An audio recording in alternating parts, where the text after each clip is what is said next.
This is Whitelands wood. This is a preserved landscape, but there's no reason why a preserved landscape shouldn't be productive. This is a factory, if you like. Energy pours into this place and we manufacture building materials. Now in this case the energy is sunlight and the building materials are trees, but nonetheless it is a factory. It's preserved because of the wildlife and because of its historic wildlife, so the site is a SSSI, a site of special scientific interest. It has these conifer trees planted in 1957, which we're slowly removing. Some of them we're going to leave because they're good for certain bird types, but generally the conifers need to go to return the woodland to a native species. We work with several organisations.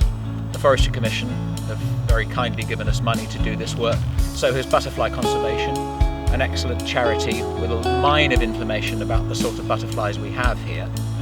And if you get it right for butterflies, you get it right for everything else. The birds that are here, some of them are very much in decline now. We've got willow warblers, we've got firecrests and goldcrests.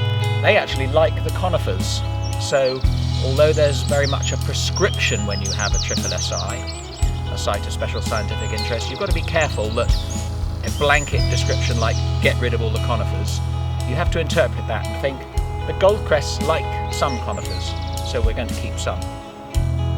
What's the intention for the future? We want it to be stocked with trees that are native to Britain, because that's more sound in conservation terms, although we have to be prepared to do some planting of other species.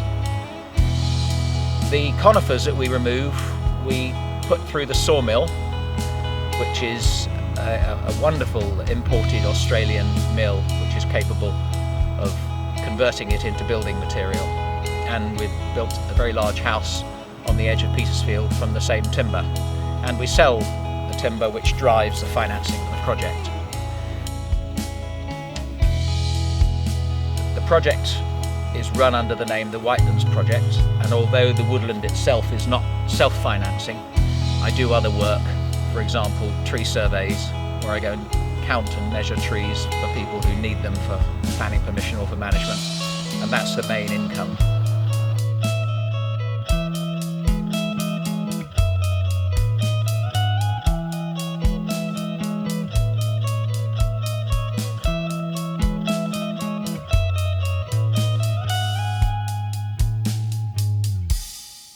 We have added to the original 30 acres of the woodland another 10 of arable farmland, which we bought 12 years ago, and we've colonised that and planted it up with, again, native species, so that the arable desert has turned into a young scrubby plantation, which farmers look at and think, what a mess, but as a forester I think it's young, it is going to be a mess until the trees get their head up above the competing vegetation.